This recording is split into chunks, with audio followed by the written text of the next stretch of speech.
2 videos in one night, someone's definitely getting the hang of this whole video thingy.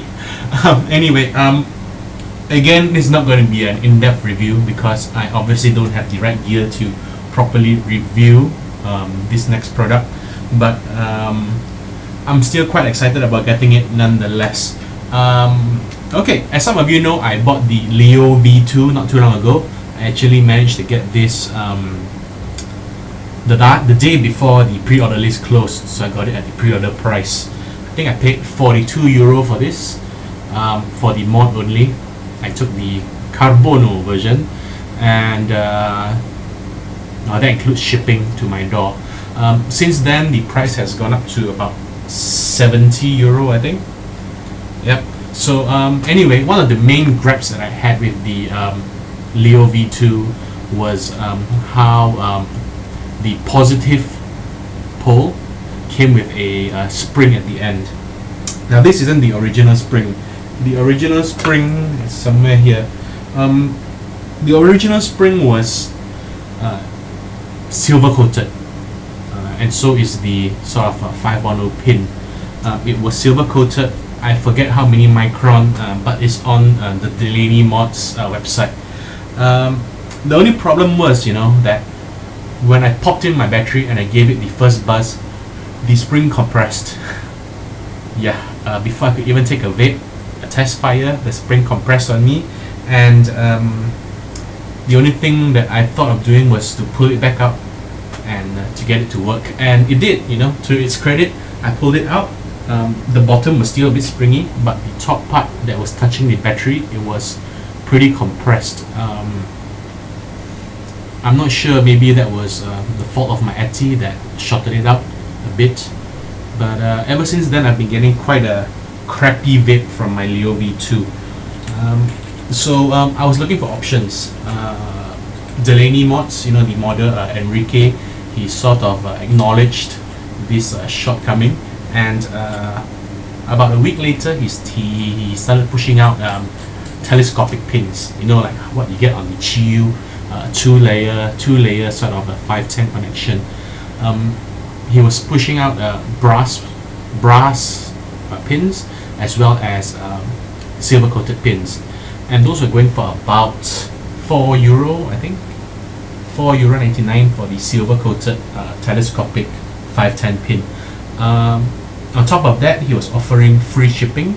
I think the free shipping option is up by now, but at the time he was offering free shipping, so I was considering buying that,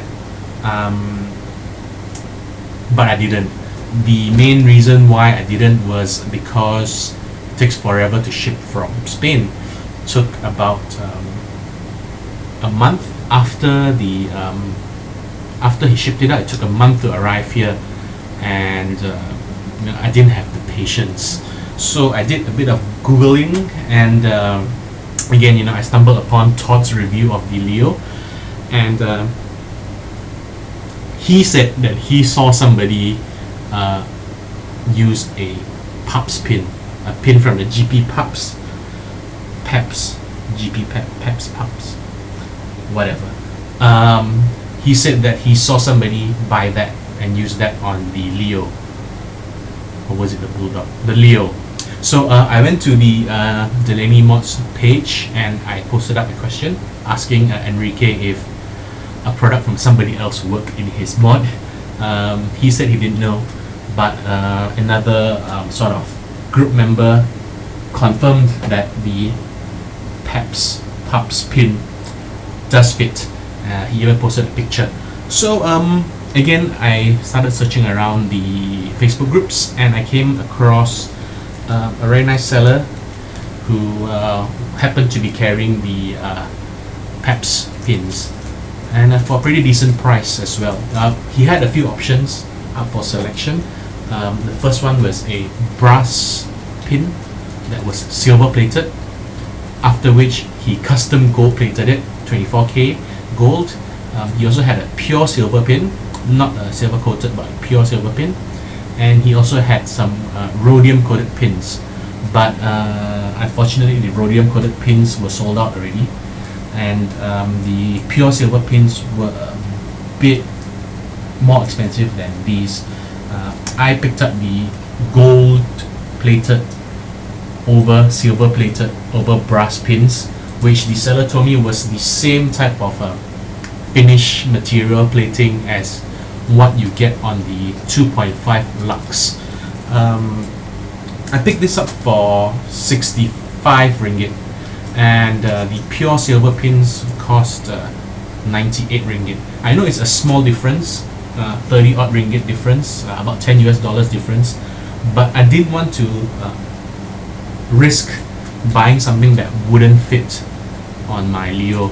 So I went for the cheapest option and the most fancy sounding one, since there wasn't any rhodium ones left, and I got this from him today.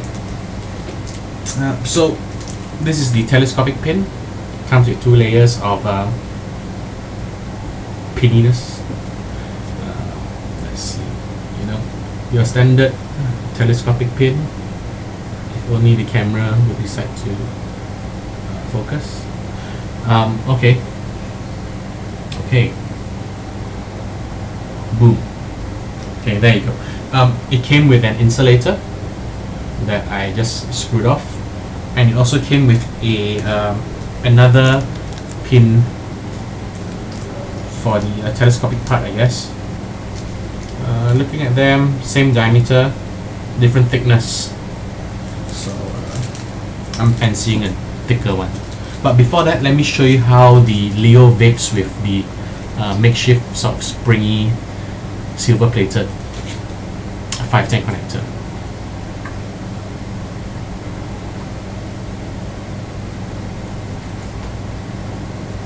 Of course, I'm vaping an Arrow set up with dual coils, 32 gauge Kanthal, 6 reps on each coil, with Grant's vanilla custard in there. The ideal way to test this would be with a tankometer, so I could check the load or the voltage on load. But since I don't have one, all I can give you is how it tastes to me. So anyway, that was the vape with the silver plated plus spring option. Let's get that out first. Now you don't want to come up. Okay, let's try a bit harder. Let's get that out first. There you go.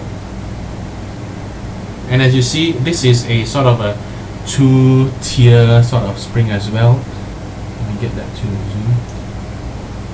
Yeah, I have to find out how to zoom in. But basically, the part that goes into the Delrin here is thicker than the part that touches your battery. Now I've removed the insulator from this GP pin, and I dropped something, and well, this one fits perfectly. It's threading in perfectly, no problem. I need to adjust the telescoping part.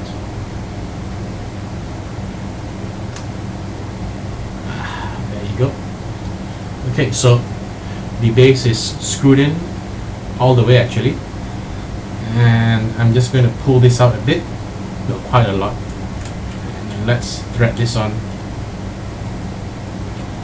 Another interesting thing about the Leo is that the top thread is reverse threaded as well, so sometimes it can lead to some awkward situations. But anyway, I got the threading in all the way. Very little battery rattle. Let's see if it's firing.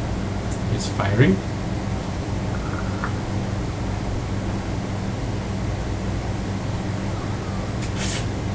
Straight away I could hear that, that cracking sound. That's the microphone. That wasn't there when I was having the spring in. And that by itself already tells me that it's burning much hotter, i.e. the conductivity is much better.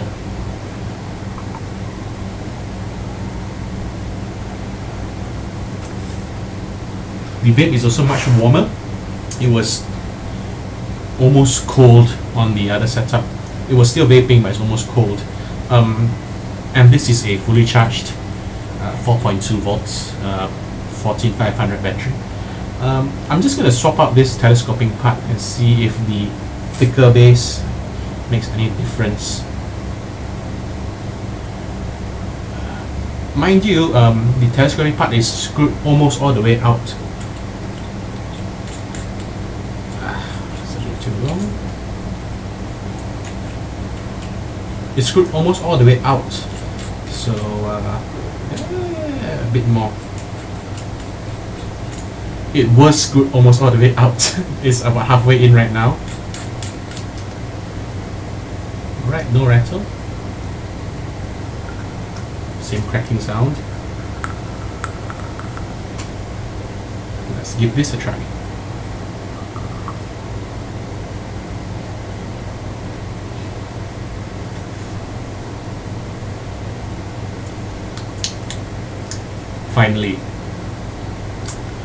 Finally, a proper vape on my Leo V2. 2 months after I got it.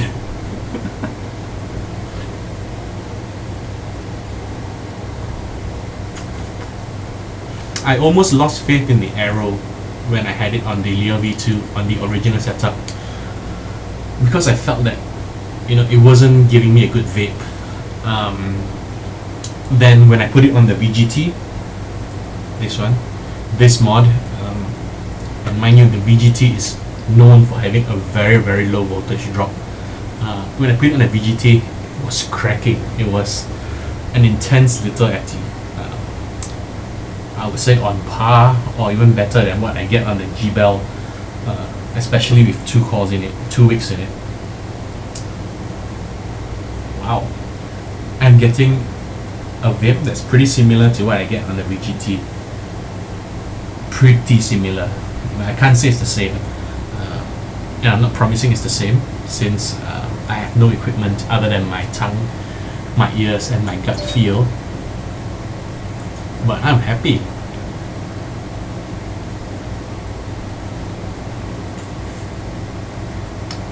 ringgit well spent. You know what's going through my mind now? I'm thinking how I can sell this set of pins and buy the pure silver ones. Because it fits so well, you know. I took out the stumpy excuse for a silver plated pin. Took out the spring and put this in, and it's perfect. So anyway, if you own a Leo V2, if you're not happy with the way that the stock sort of 510 connection works, pick up a set of GP PAPS pins.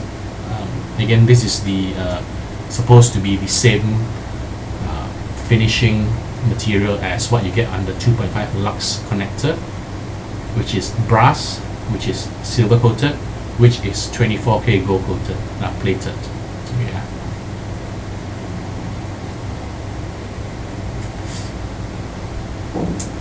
Excuse me while I OD on my new setup. Bye guys.